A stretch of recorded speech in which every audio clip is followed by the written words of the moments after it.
What is solid historical fact, what is fact, moss-grown and flower-covered, like an old tomb, and what is mere fantasy, the innocent fancy of a nation in its childhood, turned at last into stone, a lasting stalactite from the countless droppings of belief bestowed upon it by countless generations.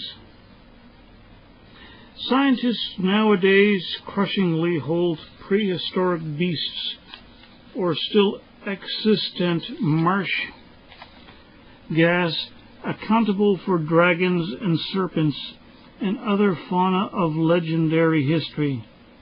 But in certain country districts there are some animals that no amount of board school information nor countless science siftings from penny papers can ever destroy, and to this invulnerable class belongs the Laidley worm of Spindleston, Heugh. High above the yellow sand that borders the fierce North Sea, on the extreme north of the Northumbrian coast, still stands the castle of Bamborough. Many a fierce invasion has it withstood during the 1,000-odd years since first King Ida placed his stronghold there. Many a cruel storm has it weathered, while lordly ships and little fishing cobbles have been driven to destruction by the lashing waves on the rocks down below. And there it was that once on a day there lived a king who, when his fair wife died and left to him the care of her handsome, fearless boy and beautiful, gentle daughter, did, as is the fashion of every king of fairy tale, wed again, and wed a wicked wife. To the Southland he went, while his son sailed the seas in search of high adventure, and his daughter acted as chatelaine in the castle by the sea. And there he met the woman who came to Bamborough all those many years ago, and who, they say, remains there still.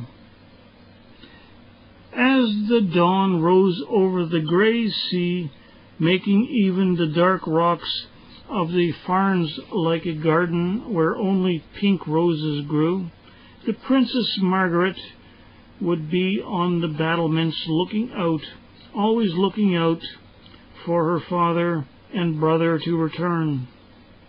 At sunset, when the sea was golden and the plains stretched purple away to the south, landward and seaward her eyes would still gaze.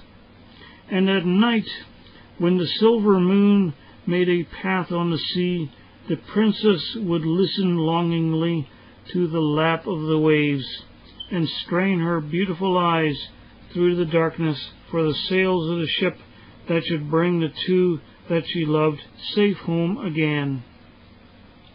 But when the day came when the king, her father, returned, and led through the gate the lady who was his bride, there were many who knew that it would have been well for the princess had she still been left in her loneliness.